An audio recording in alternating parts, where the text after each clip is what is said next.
नमस्कार दोस्तों, स्वागत है आपका हमारे रामा लाइब्रेरी यूट्यूब चैनल पर। दोस्तों, आज की जो ऑडियो बुक समरी आप सुनेंगे, इस बुक का नाम है ए न्यू अर्थ और इस बुक के लेखक हैं एकॉर्ड टोल्स।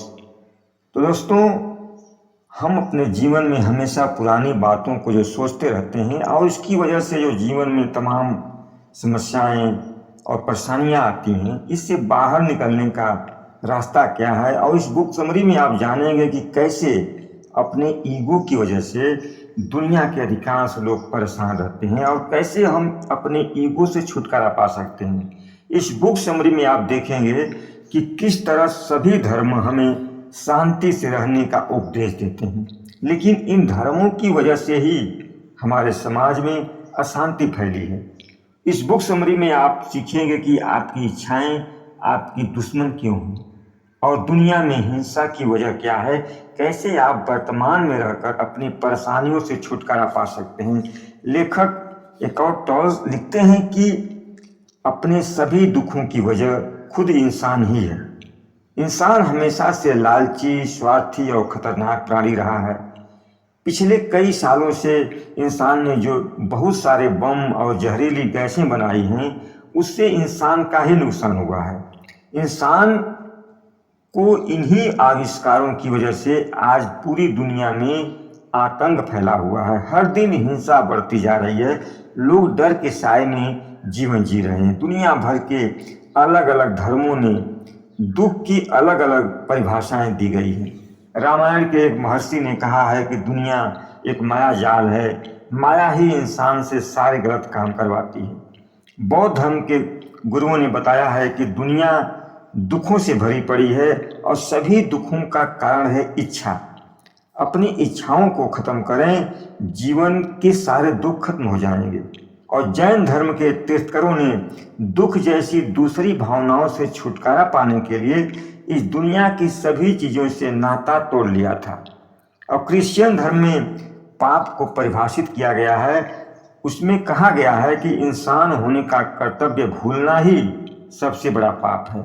और इस्लाम कहता है कि एक इंसान की हत्या करना पूरी मानवता की हत्या है।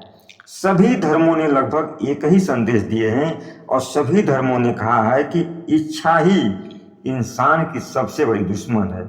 लेकिन अब तक कोई भी धर्म हिंसा को रोक पाने में सक्षम नहीं हो पाया है। इसलिए हिंसा से निपटने के लिए हमें दूसरे नए तरीकों की जरूरत है।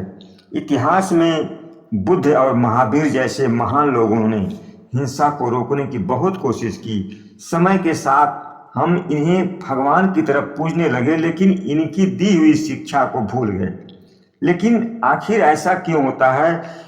क्यों ये मूवमेंट धर्म बन जाते हैं और लोगों में हिंसा बढ़ा देते हैं? आइए हम इन सवालों पर गौर करते हैं। जब भी किसी मूवमेंट की बागडोर दूसरों के हाथों में आती थी, तो वे लोग इन मूवमेंट में कुछ ऐसी बातें लागू कर देते थे जिनका उस मूवमेंट से कोई लेना देना नहीं होता था। और समय के साथ ये मूवमेंट अपना अर्थ खोने लगे। पुराने जमाने में राजा या दूसरे शक्तिशाली लोग इस मूवमेंट को दबा देते थे, इसीलिए वे इन मूवमेंट को शुरू करने वाले लोगों को मार देते थे और ये मूवमेंट वहीं बंद हो जाते थे। जैसे जैसे लोग तरक्की की ओर आगे बढ़ते गए, वैसे वैसे हिंसा भी बढ़ती गई। जिन धर्मों ने हमें भाईचारे से रहने का उपदेश दिया, आज उन्हीं के नाम पर दंगे हो रहे हैं। कोई भी धर्म हिंसा से निपटने में नाकामयाब रहा है, और आखिर हिंसा से छुटकारा कैसे मिले, आइए इसे हम समझते हैं। कोई भी हिंसा को रोकने से पहले हमें हिंसा की वजह को जानना होता है। आखिर हिंसा क्यों होती है? हिंसा की वजह है ईगो। इंसान का ईगो ही उसे कभी शांति से बैठने नहीं देता, और ईगो को अतीत और भविष्य में रहना पसंद है। ईगो हमेशा बीती बातों को सोचता रहता है या फिर आने वाली चीजों की फिक्र करता रहता है। दुनिया का हर व्यक्ति सफलता पाना चाहता है। उसे लगता है कि इंसान अपनी सफलता से जाना जाता है, और इसी सफलता को पाने के लिए इंसान हमेशा परेशान रहता है, इसके पीछे भागता रहता है। और इस तरह हम कह सकते हैं कि इंसान की सभी परेशानियों की वजह उसकी उसका ईगो ही है। अगर आपको अपनी सभी परेशानियों से छुटकारा पाना है तो आपको अपने ईगो से छुटकारा पाना होगा। लेकिन अपने ईगो से छुटकारा पाना कोई आसान काम नहीं है। अक्सर हमारा सामना ऐसे लोगों से होता है जो हमेशा परेशान रहते हैं। अगर वो लोग अपना घमंड, इच्छा और ईगो छोड़ दें तो उनकी सारी समस्याएं खत्म हो जाएंगी। ईगो की वजह से हमारे सोचने समझने की क्षमता कम हो जाती है। अक्सर लोग गुस्से में कुछ ऐसा कर जाते हैं जिसका बाद में उन्हें अफसोस होता है। ऐसा इसलिए होता है क्योंकि हम अपने आप को नहीं जानते। हम अपने ही ख्यालों में उलझे रहते हैं और उसे काबू नहीं कर पाते। सारे दुख, दर्द और परेशानियों को ढोते रहना ही ईगो का काम है। एक बार एक अंधी बुढ़िया जंगल में रास्ता भटक गई। दो साधुओं ने उस बेचारी महिला को देखा। एक साधु ने उस बूढ़ी महिला से उसका घर पूछा और उसे अपनी गोद में उठाकर उसके घर तक पहुंचा दिया। लेकिन यह बात दूसरे साधु को अच्छी नहीं लगी। उसने उस साधु से कहा, आपने जो कुछ भी किया वो हम साधुओं को शोभा नहीं देता। तो पहले साधु ने कहा, मैंने तो उस महिला को कई घंटों पहले ही उतार दिया था, लेकिन आप तो उसे अभी अपनी बाहों में उठाए होगे। तो इस तरह ईगो आपको कभी भी वर्तमान में रहने नहीं देता। ये आपके दिमाग को हमेशा पुरानी बातों को सोचने पर मजबूर करता है। ईगो से आपकी बेचैनी, आपका दर्द और बढ़ जाता है। अगर कभी किसी से आपका झगड़ा हुआ है तो आप उस बात को कई दिन तक याद करते रहते हैं और अपने ख्यालों में ही उस इंसान को बार बार मारते रहते हैं। इसलिए आप बुरी बातों को अपने साथ न लेकर चलें। अगर आपके साथ कभी कुछ अच्छा नहीं हुआ है तो उस बात को वहीं छोड़कर आगे बढ़ जाइए। जीवन में संपूर्ण संतुष्टि पाना चाहते हैं तो आपको अपनी जिंदगी का असली मकसद जानना अनिवार्य है। इस सवाल पर गौर करें कि आपकी जिंदगी का असली मकसद क्या है। क्या आप दुनिया के सबसे अमीर आदमी बनना चाहते हैं? अगर आप चाहते हैं कि आपसे अमीर कोई न हो तो आप सबसे अमीर रहने के लिए हमेशा ही परेशान रहेंगे और दूसरों से कंपटीशन करते रहेंगे। क्या आप समाज के लिए कुछ अच्छा करना चाहते हैं? इसका मतलब है कि आप समाज में अपनी पहचान बनाना चाहते हैं। आप खुद को दिखाना चाहते हैं कि आप औरों से अच्छे हैं। क्या आप एक खुशहाल परिवार पाना चाहते हैं?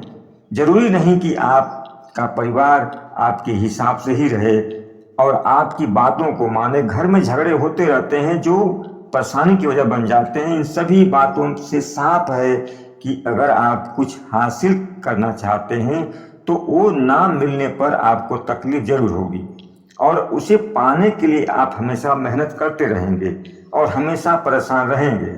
इसलिए आपको बाहरी जरूरतों को छोड़कर अंदर की जरूरतों के बारे में सोचना चाहिए। हम सबकी बाहरी जरूरतें भले ही अलग अलग हों, लेकिन अंदर की जरूरतें एक जैसी ही हैं। हम सभी खुश रहना चाहते हैं, सुकून से जिंदगी जीना चाहते हैं। अंदर की जरूरतों को पूरा करने के लिए हमें ईगो के जाल में उलझना छोड़ना होगा। आपको समझना होगा कि सोच में होने और होश में होने में दोनों में अंतर है। अगर आप होश में हैं तो आप वर्तमान में रहेंगे, लेकिन अगर आप सोच में हैं तो आप या तो भविष्य के बारे में सोच रहे हैं या भूत के बारे में सोच रहे हैं। आपके पास जो कुछ भी है आप उसे स्वीकार करें। हर कोई चाहता है कि वो रोज की परेशानियों से मुक्त हो, लेकिन सिर्फ कुछ लोग ही ऐसा कर पाते हैं। आपको अपनी सभी परेशानियों से छुटकारा पाने के लिए सबसे पहले तो आपको वर्तमान में रहना सीखना होगा। अगर आप वर्तमान में रहने का अभ्यास कर लें तो आप अपने आप ही खुश रहेंगे। वर्तमान में रहने का मतलब आपके पास जो कुछ भी है उसे स्वीकार कीजिए। अगर आप हमेशा किसी चीज की शिकायत करते रहेंगे तो हमेशा ही कुछ न कुछ पाने के लिए परेशान रहेंगे और वर्तमान में नहीं जी पाएंगे। आपको जिस चीज में खुशी मिलती है आप वो कीजिए, भले ही वो दूसरों के हिसाब से ठीक ना हो। आप खुद को हर माहौल का आनंद लेने के लायक बनाइए, जिससे आप हमेशा खुश रह सकें। अगर आप जो काम कर रहे हैं उसमें आपको खुशी नहीं मिल रही है तो आप वो काम छोड़ सकते हैं। आप हमेशा अपने आप को होश में रखिए। चिंता परेशानी होना आम बात है, आप बस उसे बगल में रखकर वर्तमान पर फोकस करें। आप जितना ज़्यादा वर्तमान में रहेंगे, आप में स्वीकार करने की क्षमता उतनी ही बढ़ जाएगी। दोस्तों, इस बुक समरी में आपने जाना कि आज की इस भाग दौड़ भरी जिंदगी में हम इतने उलझे हुए हैं कि हम अपनी ज़रूरतों को पूरा करने के लिए गलत रास्तों का भी चयन कर लेते हैं, और इसीलिए आज की दुनिया में हिंसा बढ़ती जा रही है। सभी हिंसा की शुरुआत ईगो से ही होती है। हमारा ईगो हमें हमेशा दूसरों से बेहतर बनने को उत्सुक रहता है। इसीलिए बहुत ज़रूरी है कि हम अपने ईगो से छुटकारा पाने की कोशिश करें, तभी आप अपने जीवन के सभी दुखों और चिंताओं के ऊपर उठकर एक खुशहाल जीवन जी सकते हैं। धन्यवाद।